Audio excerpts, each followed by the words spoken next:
एक बार फिर से आप सभी का स्वागत है। हम अध्ययन कर रहे हैं गलातियों के नाम पौलुस प्रेरित की पत्री का। अब समय है कि हम उसके दूसरे अध्याय और उसके 11वें वचन से आगे का अध्ययन करें। यहां जब 11वें वचन से हम पढ़ते हैं, यहां पर पौलुस लिखते हैं, पर जब कैफा अंताकिया में आया तो मैंने उसके मुंह पर उसका सामना किया, क्योंकि वह दोषी ठहरा था, इसलिए कि याकूब की ओर से कुछ लोगों के आने से पहले वह अन्य जातियों के साथ खाया करता था। परंतु जब वह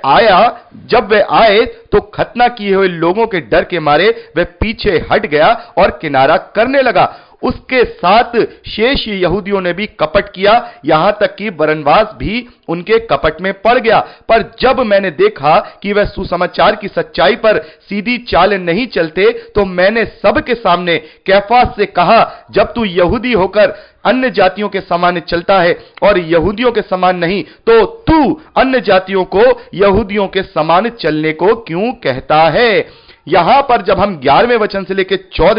14वें वचन तक पढ़ते हैं, तो यहां पर हम देखते हैं कि पौलुस ने पतरस की बातों का विरोध किया है।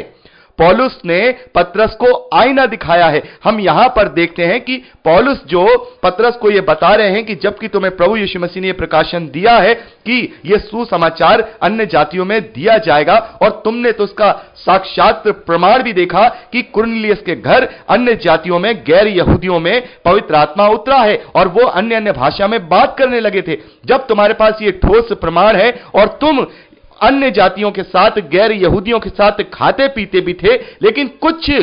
कुछ ऐसे यहूदियों के डर के कारण तुम किनारा करने लगे। तो यहां पर हम देखते हैं बहुत सारे जो मसीही विरोधी हैं वो इस बात को कहते हैं, देखो पौलुस और पतरस में लड़ाई थी, पौलुस और पतरस ने लड़े। नहीं मेरे प्यारे भाई बहनों, यहां पर कोई उनका ऐसा दुश्मनी वाली लड़ाई नहीं थी, बल्कि जो सुसमाचार को लेकर वैचारिक मतभेद थे, जो सही बात थी, पौलुस ने यहां पर पतरस के सामने आईना दिखा करके उससे समझाया है।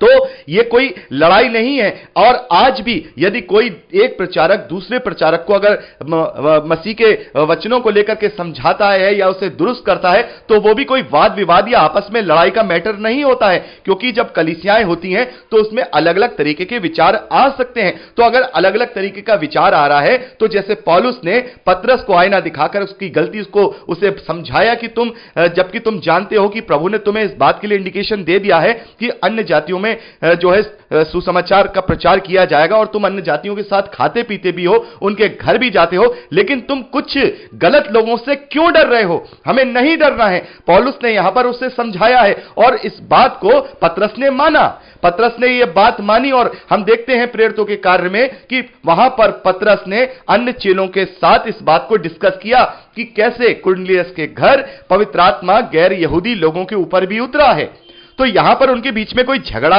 या कोई लड़ाई, कोई वाद विवाद नहीं हुआ है, बल्कि एक दूसरे को दुरुस्त किया है, एक दूसरे को सही किया है। पौलुस ने पतरस को सही किया है कि उसे डरने की जरूरत नहीं है। ऐसे झूठे लोगों से डरने की जरूरत नहीं है कि उनको दिखाने के लिए तुम अन्य जातियों से किनारा कर लो, क्योंकि मेरे प्यारे भाई बहनों, जो यहूदी लोग थे वो गैर यहूदी लोगों को बहुत तुच्छ समझा करते थे, उनके साथ कोई संबंध नहीं रखते थे, खाने पीने का या किसी और प्रकार का भी संबंध नहीं रखते थे। तो जब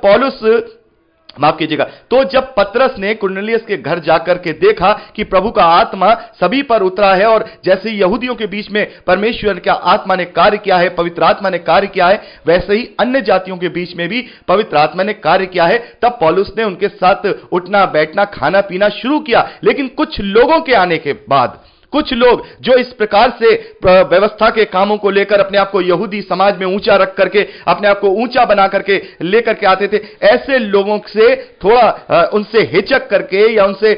ये सोच करके कि ऐसे लोग अब मुझसे लड़ेंगे या मुझसे वाद विवाद करेंगे, ऐसे लोगों के डर से पतरस ने क्या किया, उनके साथ किनारा कर लिया। लेकिन पौलुस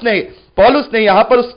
पतरस का मुंह पर सामना किया है। यहां पौलुस ने पतरस को आईना दिखाया है कि नहीं, तुम जबकि इस रिविलेशन को जान रहे हो, इस इंडिकेशन को तुम जान गए हो, तो फिर तुम क्यों इस प्रकार से इन बातों से डर रहे हो? तो यहां जो पौलुस ने पतरस का सामना किया है या पतरस की उस बात का विरोध किया है, तो यह कोई इनकी आपसी कोई ऐसी लड़ाई झगड़ा नहीं हुआ है जो आजकल हम देखते हैं। आजकल हम क्या देखते हैं, जो मसीही विश्वासी प्रचारक हैं वो आपस में अपने वैचारिक मतभेद जब डिस्कस करते हैं तो वो इस शालीनता के साथ या निडरता के साथ नहीं करते हैं, बल्कि अपनी ईगो को ला करके करते हैं। मैं बहुत बार देखता हूं कि एक प्रचारक दूसरे प्रचारक पे दोष लगा रहा है, दूसरा प्रचारक तीसरे प्रचारक पर दोष लगा रहा है, एक दूसरे पर दोष लगा रहे हैं, एक दूसरे को समझना नहीं चाह रहे हैं। तो यहां पर पौलुस और पतरस से सीखिए। वो तो कितने बड़े प्रभु के प्रेरित हैं, प्रभु के दास हैं, जिनके छूने से पवित्र आत्मा उतरता था, जिनके छूने से लोग चंगे हो जाया करते थे, जिनकी प्रार्थनाओं से बड़े बड़े आश्चर्य के काम हुआ करते थे। जब वो एक दूसरे को समझा रहे हैं, एक दूसरे का सामना कर रहे हैं, तो यहां पर पतरस ने पौलुस का विरोध नहीं किया, बल्कि अपनी उस बात को माना कि हां, यह मैंने सही नहीं किया। और हम प्रेरितों के कार्य में पढ़ते हैं कि उन्होंने उस गलती को वहां ठीक किया और लोगों से कहा, नहीं, कुरनेलियुस के घर मैंने पवित्र आत्मा को उतरते देखा है गैर यहूदियों में। तो यहां पर पौलुस की बात को पतरस ने माना है, और पतरस ने कभी भी पौलुस के खिलाफ कुछ नहीं लिखा। पतरस ने अपनी पत्री में पौलुस के विषय में लिखा है। दूसरा पतरस जब हम पढ़ेंगे तो वहां पर पौलुस के विषय में पतरस ने मेरे प्रिय भाई पौलुस लिखा है, और उसकी शिक्षाओं पे चलने के लिए लोगों को आदेश भी दिया है, या हम कहें सलाह भी दी है कि जैसा हमारे प्रिय भाई पौलुस को उसके ज्ञान के अनुसार जो मिला है, जो तुम्हें पत्रियों में उसने लिखा है, उसके अनुसार भी तुम चलो। तो पौलुस ने, माफ कीजिएगा, जहां पतरस ने पौलुस का विरोध नहीं किया, बल्कि अपनी गलती को जो वो झिझक रहा था, उन लोगों से डर रहा था कि ये बहुत बड़ा हंगामा करेंगे, हम अन्य जातियों में बैठ रहे हैं, खा रहे पी रहे हैं, वहां पर वो उस बात की गलती को मानकर उसने अपनी उस गलती को सुधारा कि नहीं, मुझे यह प्रकाशन मिला है कि अन्य जातियों के साथ भी हम उसी तरीके से पेश आएंगे जिस तरीके से हम यहूदियों के साथ पेश आते हैं। तो यहां मेरे कहने का मतलब यह है कि हम जो मसीही विश्वासी आज जो प्रचारक हैं, वो आपस में अगर वाद विवाद करते हैं तो एक दूसरे की ईगो को ना देखें, क्योंकि हम लोग अपनी ईगो के लिए प्रचार नहीं कर रहे हैं, हम अपने स्वयं के लिए प्रचार नहीं कर रहे हैं, परमेश्वर के वचन के लिए प्रचार कर रहे हैं। और आज मैं खुलेआम इस बात को कहता हूं, यदि कोई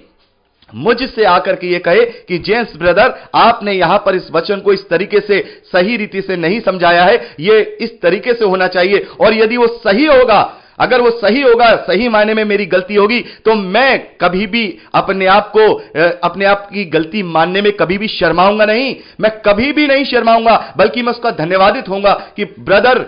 मैं आपका धन्यवाद करता हूं, परमेश्वर का धन्यवाद करता हूं कि आपके जरिए उसने मुझे दुरुस्त किया, जैसे यहां पतरस ने अपने आप को दुरुस्त किया। तो यहां पर लड़ाई झगड़े का कोई माहौल नहीं है कि आपस में कोई चेले लड़ रहे हैं या कुछ कर रहे हैं। लेकिन अगर मान लीजिए अगर पतरस की लड़ाई पौलुस से होती तो किसी भी रीति से पौलुस का कोई नामो निशान नहीं होता, क्योंकि पतरस, हम देखते हैं कि चेलों में सबसे जो है बुजुर्ग जो चेले हैं और उनकी जिसे कलीसिया का खंबा समझा जाता था, वो पतरस अगर एक बार कह देते कि पौलुस झूठा है, यूहन्ना ये कह देते कि पौलुस झूठा है, याकूब ये कह देते कि पौलुस झूठा है, तो कोई भी मसीही विश्वासी पौलुस को अपने पास भटकने नहीं देता। लेकिन वो लोग ईगो के साथ नहीं चलते थे, वो लोग पवित्र आत्मा की अधीनता में थे, वो प्रभु का कार्य कर रहे थे। इसलिए इस कदर से पौलुस ने जब अत्याचार किया लोगों में, लेकिन उसके बाद जब पौलुस के कार्यों को उन्होंने देखा और अपने कार्यों से जब उसका मिलान किया, तो उन्होंने पौलुस को मान्यता दी,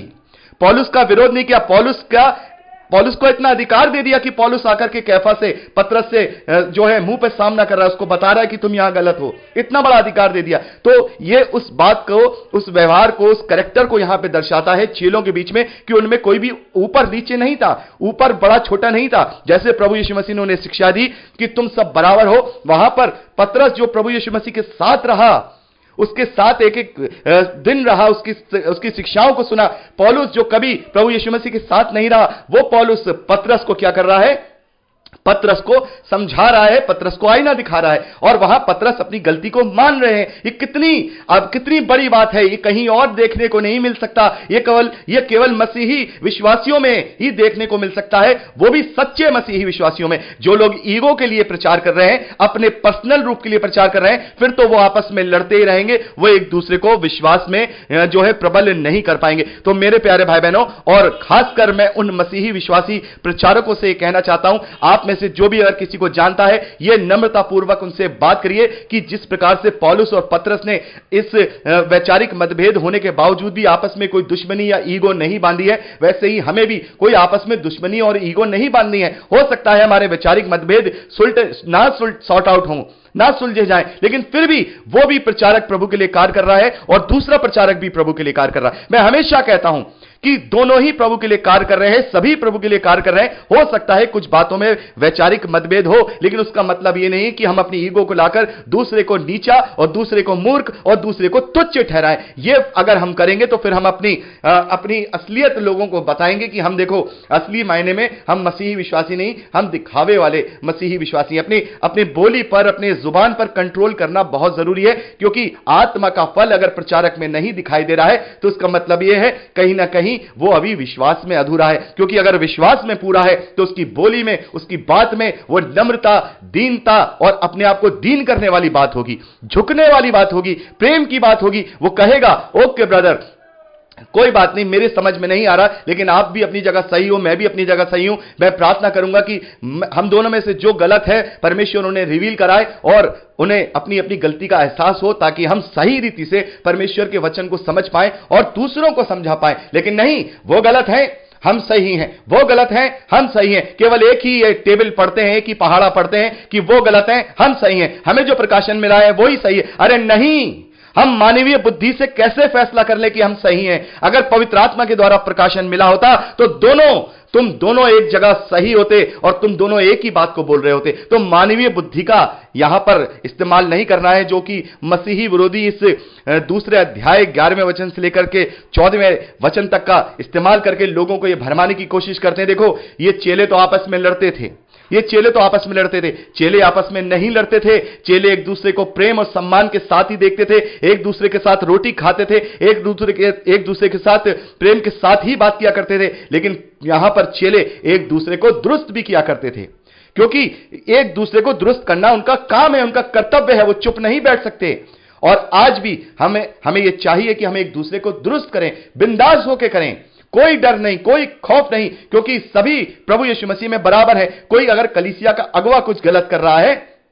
तो मसीही विश्वासी का यह अधिकार है कि वो अपने अगुवे से सवाल कर सकता है। कोई उसके पास बहुत बड़ा पद नहीं है, वो ही मसीही विश्वासी, वो भी मसीही विश्वासी है। और जो कलीसिया में बैठा छोटा मसीही विश्वासी है, वो छोटा नहीं है, वो भी प्रभु यीशु मसीह की नजर में पूर्ण मसीही विश्वासी है, तो वो सवाल कर सकता है। तो कलीसियाओं में अगर ऐसे कोई हम बात देखें जो हमें ऐसा लगता है कि जो प्रभु के वचन में हमें ठीक नहीं लग रही, तो हम उससे क्लियरिफिकेशन मांग सकते हैं कि कृपा करके आप हमें वचनों से स्पष्ट कीजिए कि आप ये जो कर रहे हैं ये प्रभु के वचन के द्वारा है या फिर आपकी मनगढ़ंत, आपकी बुद्धि के द्वारा गढ़ा गया है। तो इसमें कोई बुराई वाली बात नहीं है, क्योंकि पौलुस ने यहां पर लिखा है, हमने देखा पौलुस ने कहा कि हम एक घड़ी भी उनके आगे अधीन नहीं हुए, एक घड़ी भर भी हमने उनकी बात नहीं मानी, डटकर हमने उनका सामना किया। अगर हम उनका सामना नहीं करते, उनका एक घड़ी भी उनकी बात को मान लेते, तो कहीं ना कहीं हम अपने आप को उनके अधीन करके उनकी बात को प्रबल कर देते। तो झूठ और गलत बात को अपने ऊपर हावी होने नहीं देना है। और इस पैसेज को हम समझ गए, यहां पर कोई लड़ाई झगड़ा नहीं है, लेकिन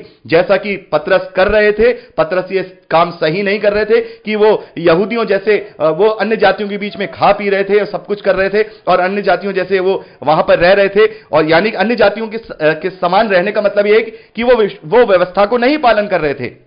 वो व्यवस्था को नहीं मान रहे थे। तो यही पौलुस ने उनसे कहा कि यदि तुम अन्य जातियों की तरह, गैर यहूदियों की तरह बिहेव कर रहे हो, तुम व्यवस्था को नहीं पालन कर रहे हो, तो फिर तुम अन्य जातियों से ये क्यों कह रहे हो कि तुम्हें व्यवस्था का पालन करना है। तो ये बात वहां पर पौलुस ने उन्हें आईना दिखाकर उन्हें दुरुस्त किया, उन्हें सही किया, उन्हें करेक्ट किया है, उनसे विवाद नहीं किया है। और पौलुस, वहां पतरस ने भी अपने आप को इस बात को माना और समस्त कलीसिया के सामने आकर के इस बात को बोला है। जब हम प्रेरितों के कार्य उसके 10वें अध्याय में पढ़ते हैं, वहां पर पतरस ने इस बात को कहा है, नहीं, परमेश्वर ने अन्य जातियों के बीच में बड़े अद्भुत कार्य किए हैं। मैंने अपनी आंखों से देखा कि अन्य जातियों यानी गैर यहूदियों के बीच में भी पवित्र आत्मा वैसे ही उतरा है जैसे यहूदियों के बीच में पेंताकुस्त के दिन उतरा था। तो मेरे प्यारे भाई बहनों, यहां पर हमने 14वें वचन तक का अध्ययन किया और मैं चाहूंगा कि 15वें वचन से हम अगली रिकॉर्डिंग में बात करें। प्रभु आपको आशीष दे। Praise the Lord.